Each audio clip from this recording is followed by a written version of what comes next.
Hi, welcome to my soil-centric vertical garden. Today I'm going to show you how to make a soil-centric vertical planter out of whiskey casks. I got these at my local garden center, and eBay is another good spot to find them. Right, now I'm actually making this planter today because we're giving it to the High Spen Hop Garden, which is a community garden. It's really a beautiful example of permacultural principles, and they reached out to us because a several months ago, all of you should know, but I posted on Instagram and Facebook and probably even YouTube that I was trying to give these things away to community gardens. And so basically, if you are a community garden, or if you know about a community garden, you just need to reach out to me, email the Gardenscapes Uprooted email address that they'll potentially be there, or there, it'll be inserted at some point. But email us and let us know who would be taking care of it, and kind of give us a little bit of an idea about how your community garden is used, who visits it, and we would love to give these away as much as possible. But I am financially limited, so it's really maybe going to be once a month or so that I'll be able to give these away. But if you want to see more of these in community gardens and you are less financially limited, you're welcome to sponsor these for community gardens. So I would love to do as many as possible. So if you want to support having these in more communities, there, yeah, and if you have a specific community that you want this to be for, you can do it that way. Or if you just want to support the the concept of getting these into communities to increase human scale food systems, then reach out. Okay, so we'll get into it. Now, first thing is to notice that these barrels are different. Um, the, they're slightly different in height, slightly different width. The number of staves, well, the width of the staves varies as you go around the barrel. The height of the hoops, it varies, and that's not necessarily because the one Cooper designed every single cask that they made differently, but this is because these are end of life cycle casks. They could have, I got them from the same garden center, but they could have been in different countries at different points in their lives, and then somehow their paths coincided just at this point in their lives. So there is quite a bit of variation, and these are kind of more similar than. Yeah, these are pretty similar. So I picked well. So when you get these, sometimes the hoops are not tight, and these, I was pretty lucky that the garden center had already put nails in, and that helps keep the hoops tight. So what happens is these things are designed to hold liquid, and the wood hydrates and expands, and it creates tension against the other staves, the wood staves, and it creates tension against the hoops, and that keeps everything snug and fitting well. But if they sit around for a long time without liquid in them, then the wood dries out and it can shrink, and then the hoops can, well, they just won't be fitting so snugly anymore, and so they can slide up and down. That's usually how you find these barrels in. So I was really lucky that these were already secured in place. But if they weren't, first thing you would want to do is to secure them in place so that the thing doesn't fall apart on you as you're drilling your holes, because when you drill more holes into it, it's going to dry out quite a bit quicker. So just a pilot hole and a nail through them will do. If they aren't snug and they aren't in the right position, you can tap them into a place. And I'm not a Cooper, but so the way that I do it isn't necessarily correct, but I've just used a hammer to tap them into place. But these are beautifully level. So I guess I'll show you what I'm talking about with less ideal barrels in the future. But yeah, these are a good starting point. So if you can get barrels that have hoops that are already parallel, they're not crooked, and they're secured in place, that's a good start. Next thing you're gonna notice is I've got two ends to the barrel. Now, this side's got paint on it. This side doesn't. Now, I don't really know what the paint is, So I don't really want it in contact with my food system, soil system, indefinitely. So this is going to be the end of the barrel that I remove. So in a double cask tower, there's going to be one end of the barrel that's in contact with the ground, and that has holes in it. So there's going to be pressure from the soil that's above into the holes at the bottom of the cask, and that presses into the ground. So there's contact between the ground, the base of the barrel, holes, which are going to be the same size as these, and the soil column of the tower itself, so that that soil system of the tower connects with the soil system below. There's room for roots to travel from the tower to the soil system below, and there's plenty of room for macro life, animals, from small mammals even down to invertebrates and mesofauna, to exchange between the soil below and the soil column. So yeah, so we'll have one side of the barrel that is in contact with the soil, and there's going to be wood there. So I don't want that to be the paint side. So I will remove that side. And that's going to be the top side, which connects to the next barrel, which will have two open ends, so that it has an open end that connects to the tower. So this is a continuous column of soil, and the wood is just an outer frame with the bottom. And the top here is obviously open. So here we go.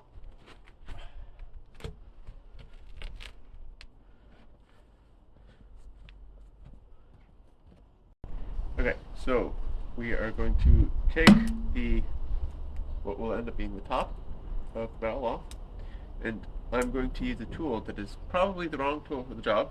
It's the tool that I have. It is just a drill. We're going to just drill a line of holes that are as connected as possible across the barrel to start with, and we'll take it from there.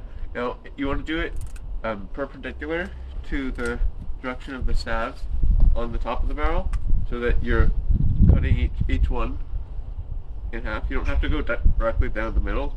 That will actually make you end up needing to cut further than you would otherwise.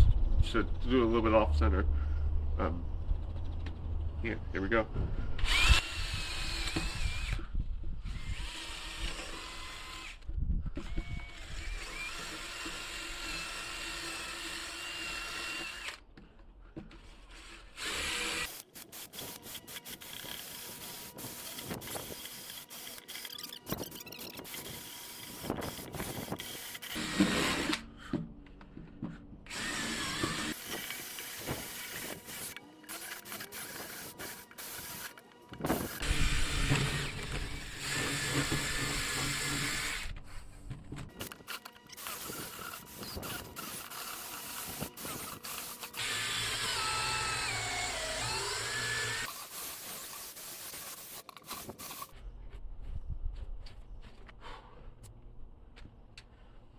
I will note that if you have a blade that you're able that does go deep enough and you're able to cut across, you're gonna have to go across twice, because if you just do once and it's just a single blade cut, the wood's still basically going to be touching each other quite snugly, and you won't be able to actually do what I'm about to do next. So this is the next step. Boom.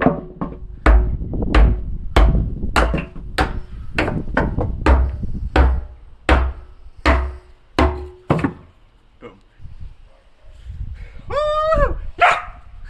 Yeah, so that's basically just a olfactory shot of whiskey that, whew, these are plumes of whiskey.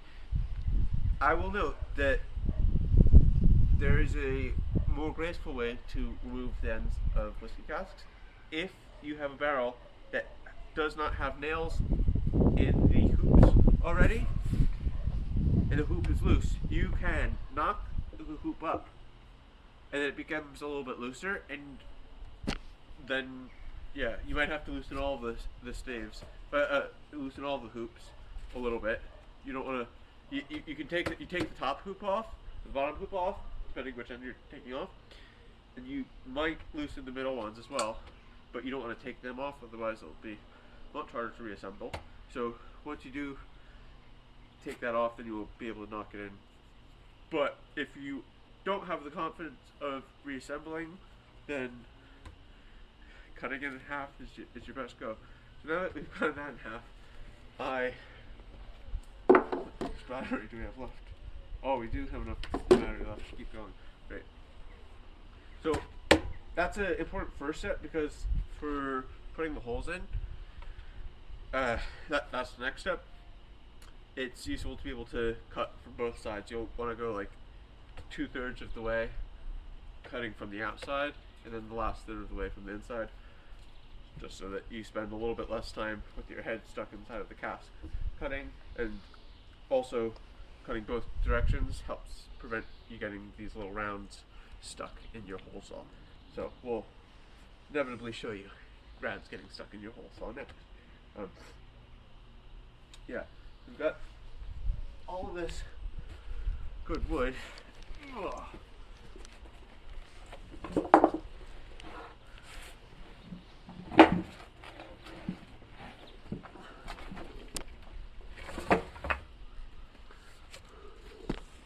Little sawdust for the apple tree.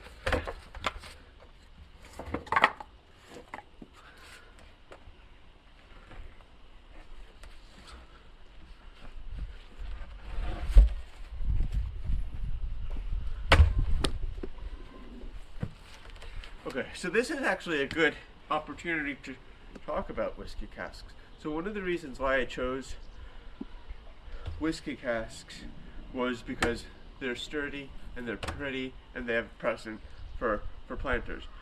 But if I were reverse engineering what I would use as a good planter material, I would want to use natural materials. Okay, wood. Well, what kind of wood is going to last a long time? Thick oak is probably, a good option. And if you think about what are some natural ways of preserving wood, well, in ecosystems, the wood that's struck by fire, the stuff that lasts for thousands of years oftentimes. So, boom, here it is, exactly what I could have dreamed up as the perfect solution: charred oak. Already in the perfect form. So yeah, whiskey casks are a really great vessel for this design. Okay, so the next step is going to be putting the holes in. Now you can kind of just wing it if you want. I've done that in the past as I was figuring things out, but I want to make it symmetrical this time. So we're going to be doing some measuring, and we're going to be using a tool to make sure that we get nice and centered and even. Now, you'll notice that there's this hole here. That's the bung hole. So we'll use that as a reference point.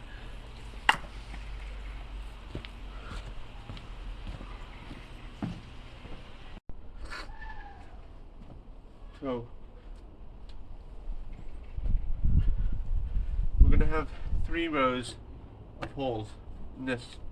Now, this positioning of the hoops very much so dictates where it makes sense to have your ports, and so there's going to end up being quite a bit of potential variability in how you interact with each cask. So you'll have, just figure out for yourself. Now, a 20 centimeter spacing is, I think, a pretty generous safe spacing to kind of aim for. So the circumference is slightly less higher up than it is in the middle. The ends are tapered as it is. So here, this one's 193 centimeters. Okay, so we'll divide that by 10, and that will give us 19 centimeter space, about 19 centimeter spacing. It will be a little bit more than that in the middle, and about that again here, and that will be the spacing that we have laterally within each tier, then um,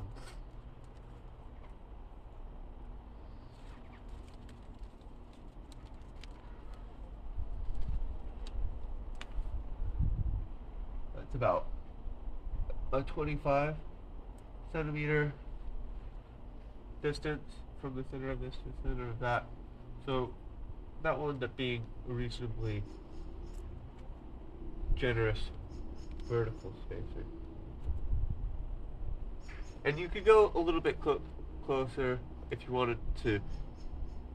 You know, I've done as close as 6.5 centimeters sometimes, and I wouldn't recommend going quite that bio-intensive, as it were, but 10 centimeters apart could work. It depends on what you want to grow.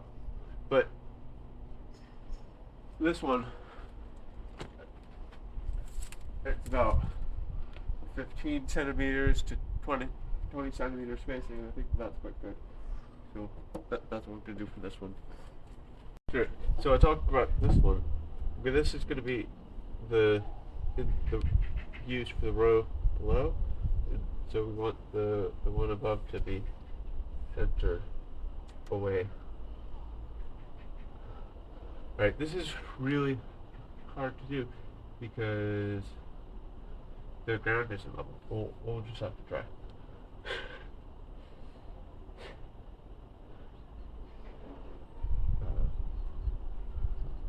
There. And this is still 19 points, so just under 10.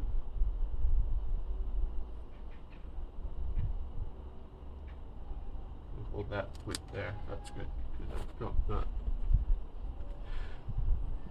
And now we said that we were going to do 19.2 centimeter spacing.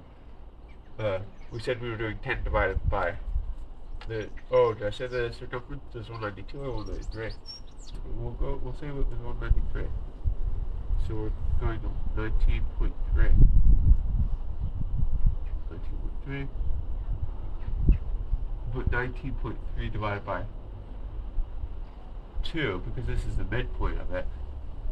So 19.3 divided by 2 is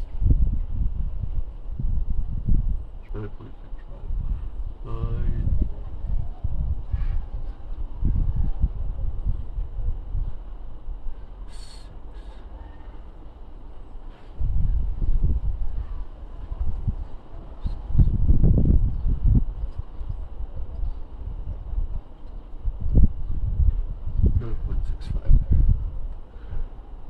Okay. And then we want to make sure that that's still, this one's still the midpoint there. Yeah, that's right. So that's going to be our first hole here, at the top. And then from here, what did we say? 19.3.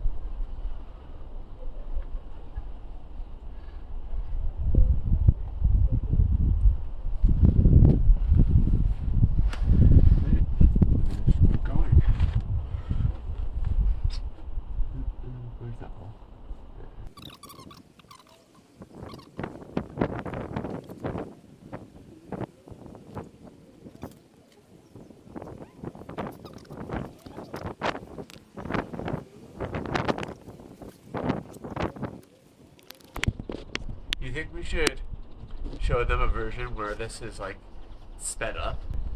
Now, this one is next. The next row. And back.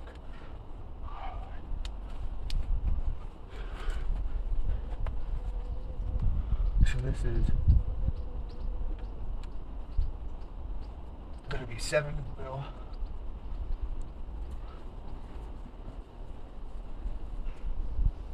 And this has a different circumference, so you have to measure it again.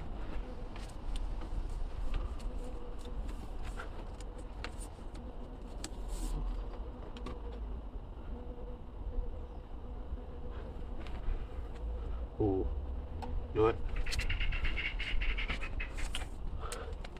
Be able to go straight around. There. That's right there.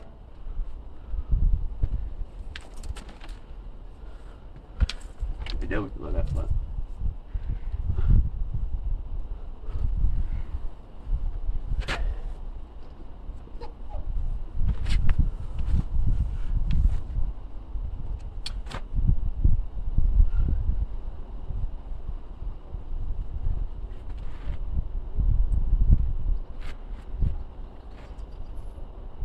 That's 199.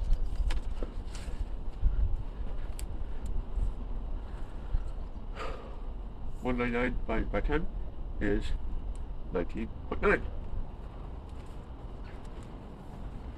So we're ready. Start in the middle of this one. It says that's just over 5 across.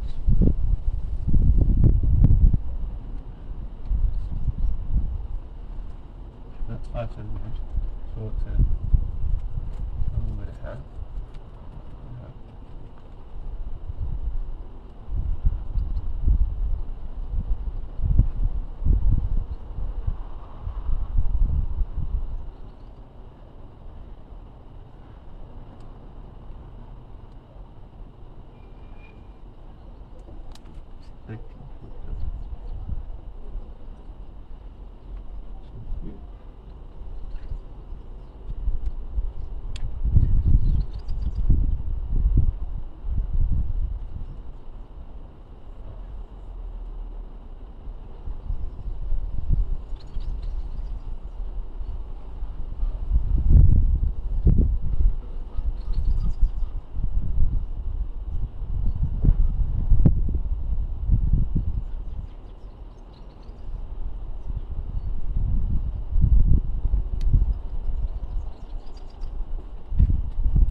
You could skip straight to this part where we're cutting the holes. You just eyeball the hole positions kind of wherever you want, really. One thing I would say, the only thing that I would not do is if there is a stab that is narrower than the diameter of your hole saw, don't cut that stab entirely in half. Put it off to the side so you're in between two stabs, so you're partially cutting one stab, partially cutting the other stab. Don't cut a stab in half. I've tried making larger ports in which the scenario of cutting a stab in half is inevitable, and actually it makes for a lot of complications. So you want your holes to be ideally smaller than small enough to not be bisecting stabs. Okay. So I've got my marks from before, but you know what they say, oh, measure twice, cut once.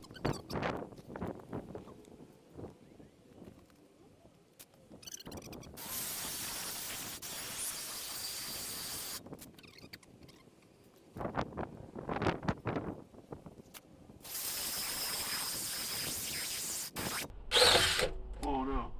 Okay, so you see, that's why I said to do it 2/3 through, because now I've got it stuck in the hole saw. This one's not too bad, but that's why I've got these pliers here.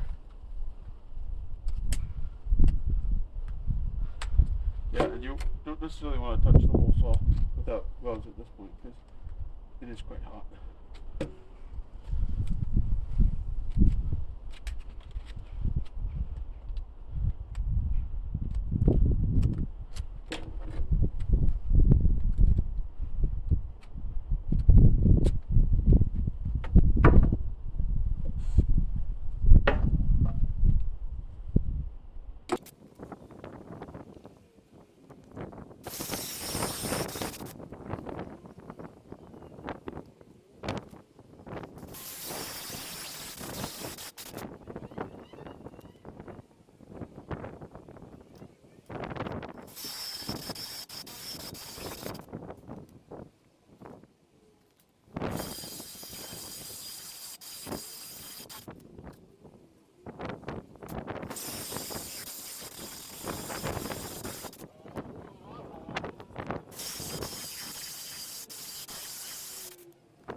Okay, so we've now marked the position for the holes for this tower. I was measuring twice as I went, so we don't have to do another round of measuring as we cut the holes. But yeah, I don't know if you can see from there, but for this tower, I decided to end up doing 4 rows. 1, 2, 3, 4, and the holes will end up being about 18 centimeters apart to 20 centimeters apart. 20 centimeters. So there's a bit of variability, but that's what we have here. So it's got a little bit more bio-intensive spacing than the first tower that we did. I don't know if that's still in frame. This one's closer to 24 centimeters apart on the diagonals. Yeah. So this one has about a 24 centimeter diagonal, whereas this one has 18 to 20 centimeter diagonal. But I think that the more bio-intensive spacing does still work. I've done more intensive than 20 centimeters in all of the towers that I've done for myself. Again, we're going to have this one on top of the one that only has 3 rows. And so this one's going to be getting a little bit more light because it is higher up. So that balance of having a bit more light but slightly closer spacing will probably balance out with the compared to the barrel below it that only has the 3 rows. But it has to do with how much space you have between the hoops. See, it was really handy that these hoops were fixed in place because it means that I'm working with a barrel that has level hoops already, and the stabs are tight in place. But it means that I don't have the capacity to change their position easily, and there just wouldn't have been room in the other barrel for a double row of ports between any 2 stabs.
Here we are inside cask number 2.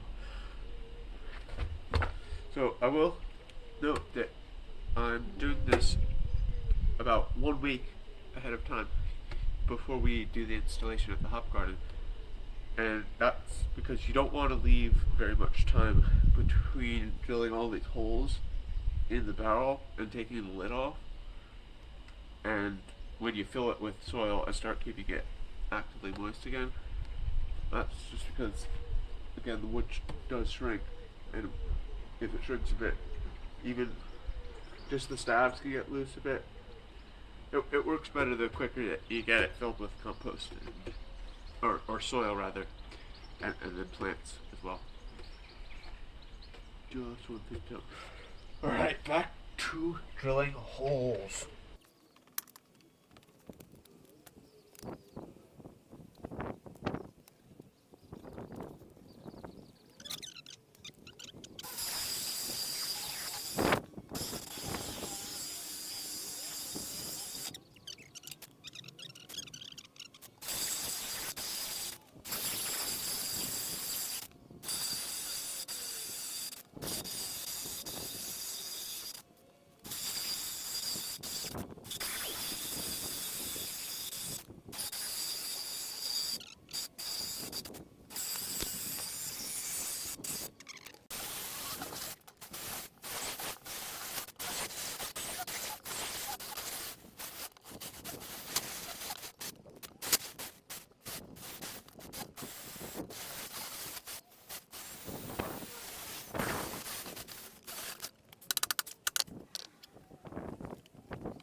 we have it.